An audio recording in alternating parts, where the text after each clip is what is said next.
Hi, I'm Kirtley from Frontier Bushcraft, and in this video I'm going to show you how to obtain water in the frozen north.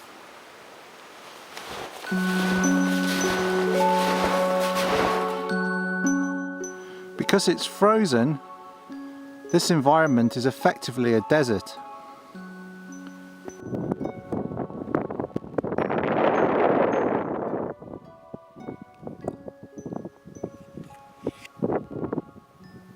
I'm standing on a lake that's part of a small river system, and in summer this is a source of really good clean drinking water. You don't even need to boil it, but in winter conditions as it is now, it's sealed by ice. You can't get at the water, and that ice is 3 feet thick. That's a metre thick, and unless you've got a specialist tool such as an ice auger or an ice chisel, getting at that water underneath the ice is impossible.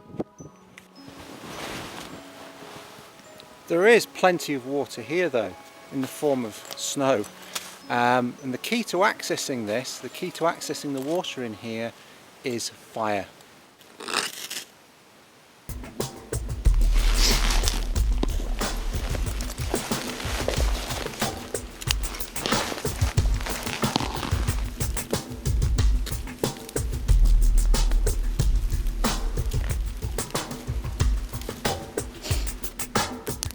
Of course, if you've got a metal pot or a metal mug, it's very easy to put snow in them, put them near the fire or over the fire and obtain water. But what if you don't have anything like this? What if you don't have any metal containers at all? I'm going to show you 2 key methods that you can use to obtain water from snow without any metal pots at all. What you need for both of these techniques is some sort of receptacle to catch drips that you generate with the fire. If you don't have anything, then even a polythene bag, a rubber boot or a plastic boot, anything like that that you can gather water in for a drink in an emergency could be used. So think laterally, think about what you've got. The first method I'm going to share with you is known as the Finnish marshmallow.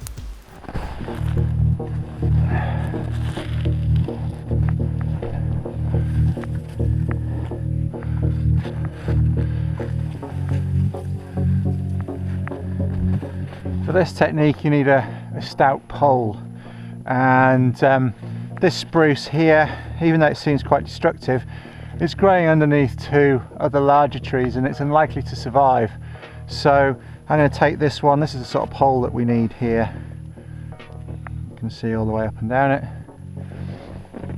I'm just going to take that with my saw.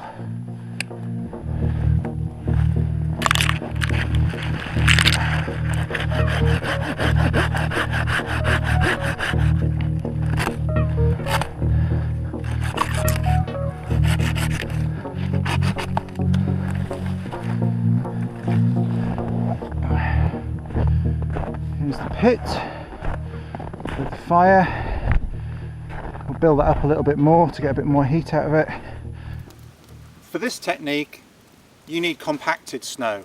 You might find that on an existing trail through the woods, a snow machine trail or a dog sled trail, or a trail you've created yourself, maybe with your snowshoes. You've been backwards and forwards a few times, you've compacted it, it's frozen. That will be good. Dig it up, get a lump of snow, and you're good to go with that piece of snow.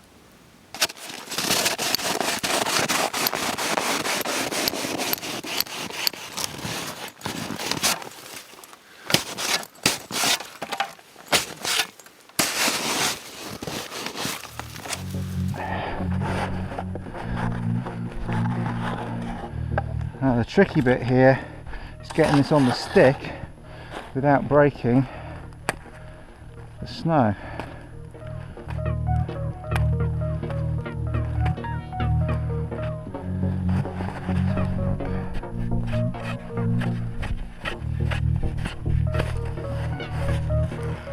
There we go.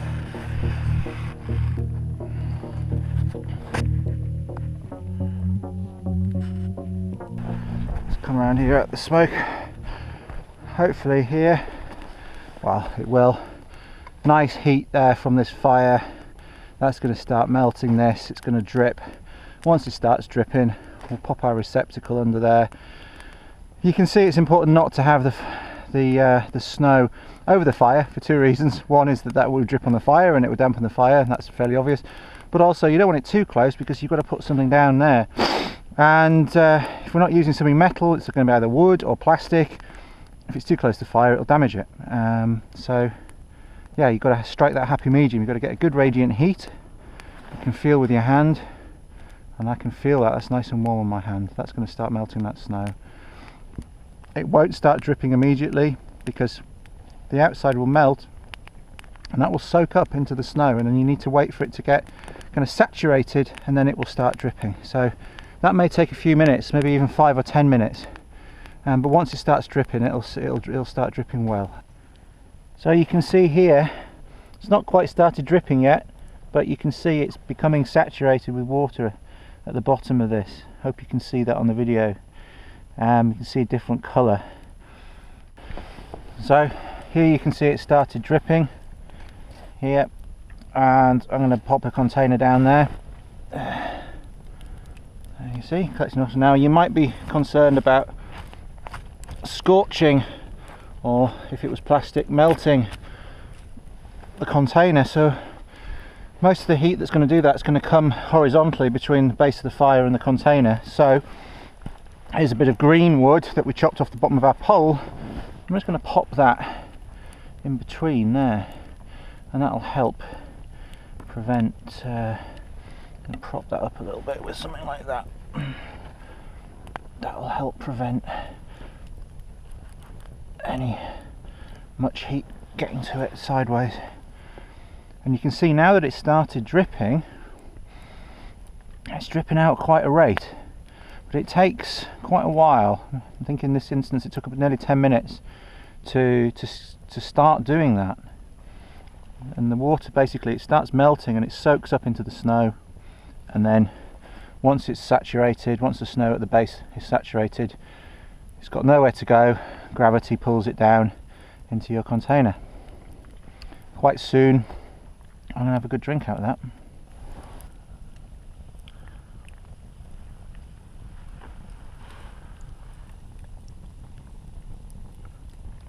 So this is going at a really good rate now.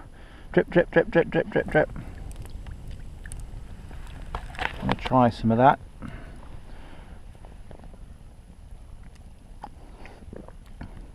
It's cold, it's fresh, it's a little bit smoky.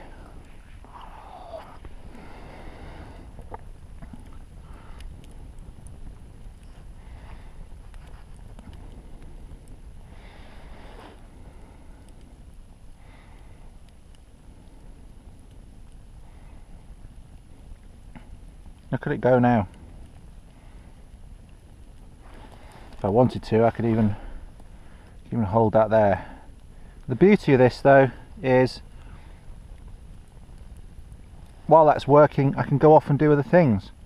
Build a shelter, set up a tent, whatever I need to do. I've got this water generator going. It's Finnish marshmallow, you can see, looks like a marshmallow over the fire. I've got this going and it's producing water for me while I can do other things.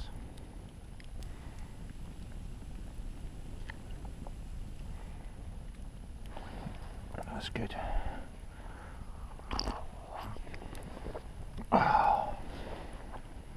The second method I'm going to share with you is called either a water generator or a water generator bag.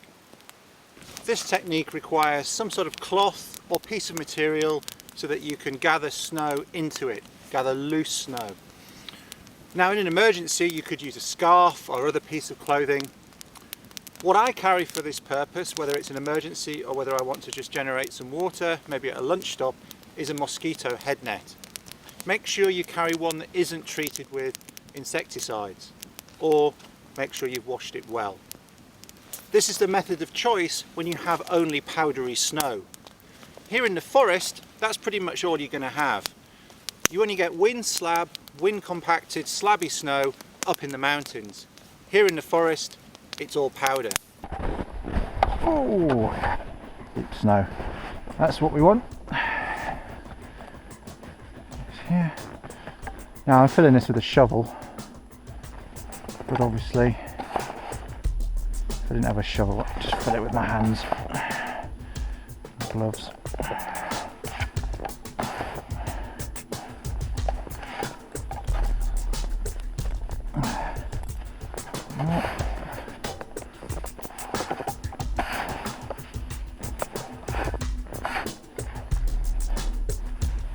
There we go.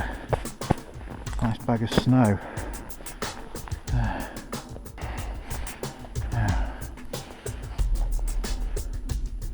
Something like that. Just hand that over.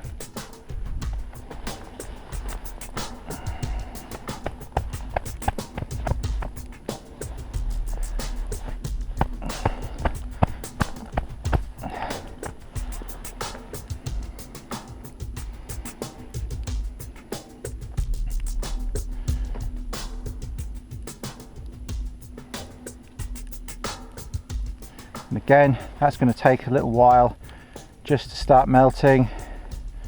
The snow, particularly because it's powdery snow, is going to soak up the water quite a lot, maybe even more than the compacted snow. So that's going to take a while.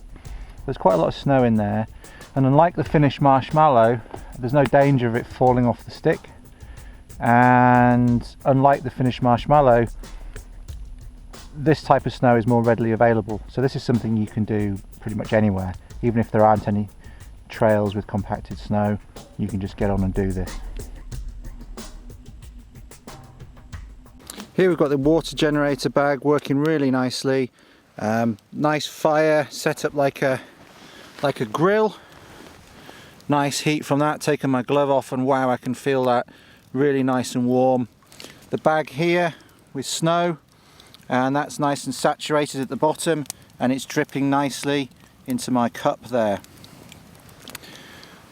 That's suspended on a stick here. This is a useful little tip here for you. If you find the stick cutting down into the snow, pop another one across, and that spreads the load and stops the stick cutting through. Not tied off with anything special here. Just an overhand knot at the top there to get it at the right height, and that's it. Let's have a taste.